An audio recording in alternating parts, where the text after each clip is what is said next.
अपरा एकादशी व्रत जो कि ज्येष्ठ कृष्ण एकादशी को मनाई जाती है और इस बार सन 2024 में 2 जून 2024 को पड़ रही है। तो अपरा एकादशी का व्रत 2 जून को रखा जाएगा। अपरा एकादशी की जो कथा है वो इस प्रकार है। युधिष्ठिर कहने लगे कि हे भगवान, ज्येष्ठ कृष्ण एकादशी का क्या नाम है तथा इसका महात्म्य क्या है, कृपा कर कहिए। भगवान श्री कृष्ण कहने लगे कि हे राजन, यह एकादशी अचला तथा अपरा दो नामों से जानी जाती है। पुराणों के अनुसार ज्येष्ठ कृष्ण पक्ष की एकादशी अपरा एकादशी है, क्योंकि यह अपार फल देने वाली है, अपार धन देने वाली है। और जो मनुष्य इस व्रत को करते हैं वे संसार में प्रसिद्ध हो जाते हैं और धन धान की कभी कमी नहीं होती। इस दिन भगवान त्रिविक्रम की पूजा की जाती है। अपरा एकादशी के व्रत के प्रभाव से ब्रह्म हत्या, भूत योनि, दूसरों की निंदा आदि के सब पाप दूर हो जाते हैं। इस व्रत के करने से पर स्त्री गमन, झूठी गवाही देना, झूठ बोलना, झूठे शास्त्र पढ़ना या बनाना, झूठा ज्योतिषी बनना तथा झूठा वैद्य बनना आदि सब पाप नष्ट हो जाते हैं।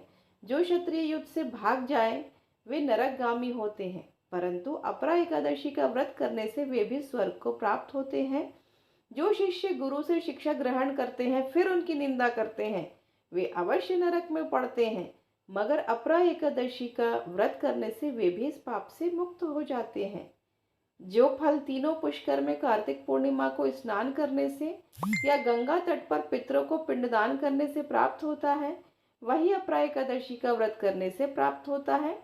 मकर के सूर में प्रयागराज के स्नान से, शिवरात्रि का व्रत करने से, सिंह राशि के बृहस्पति में गोमती नदी के स्नान से, कुंभ में केदारनाथ के दर्शन या बद्रीनाथ के दर्शन, सूर्य ग्रहण में कुरुक्षेत्र के स्नान से, स्वर्ण दान करने से अथवा अर्ध प्रसूता गोदान से जो फल मिलता है वही फल अपरा एकादशी के व्रत से मिलता है।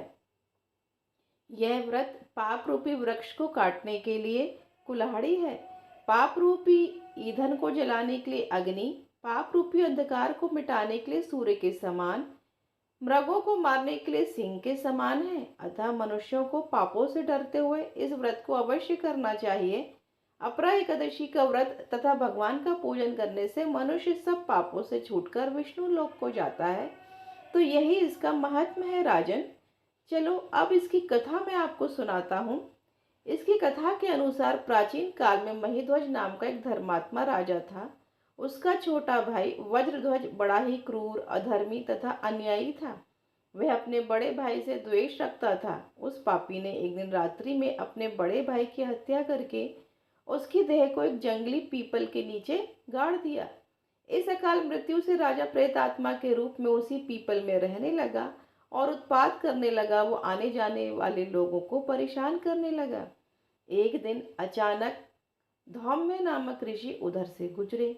उन्होंने प्रेत को देखा और तपोबल से उसके अतीत को जान लिया।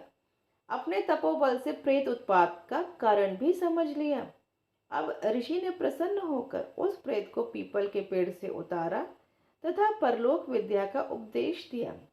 दयालु ऋषि ने राजा की प्रेत योनि से मुक्ति के लिए स्वयं ही अपरा एकादशी का व्रत किया, यानी कि राजा को प्रेत योनि से मुक्ति दिलाने के लिए ऋषि ने अपरा एकादशी का व्रत रखा और उसे अगति से छुड़ाने को उसका पुण्य प्रेत को अर्पित कर दिया। इस पुण्य के प्रभाव से राजा की प्रेत योनि से मुक्ति हो गई। वह ऋषि को धन्यवाद देता हुआ दिव्य देह धारण कर पुष्पक विमान में बैठकर स्वर्ग को चला गया। हे राजन, ये अपरा एकादशी की कथा मैंने आपसे लोकहित के लिए कही है। इसे पढ़ने से अथवा सुनने से मनुष्य सब पापों से छूट जाता है। बोलिए विष्णु भगवान की जय। सारे